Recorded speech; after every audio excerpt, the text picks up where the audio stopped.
রহমান রহিম।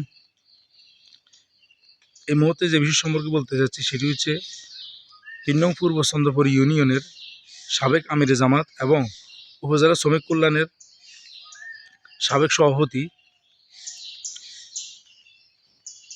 আমাদের জালাল ভাই ইন্তেকাল করিয়েছেন। ইন্না লিল্লাহি ওয়া ইন্না ইলাইহি রাজিউন। আল্লাহ ওনাকে জান্নাতুল ফেরদাউস নসিব করুক, আমিন। ওনার সম্পর্কে কয়েকটা কথা বলতে চাচ্ছি। তিনি ছিলেন খুবই মিশুক এবং সবার সাথে মিশতেন, শিক্ষা অনুরাগী, ইসলামী চিন্তাবিদ, মানুষের সাথে কুশল বিনিময় করতেন, খুবই ভালো মানুষ ছিলেন। তো ওনার ইন্তেকালের কারণে আমরা একজন অভিভাবক হারিয়েছি। এই সমাজ একজন অভিভাবক হারিয়েছে।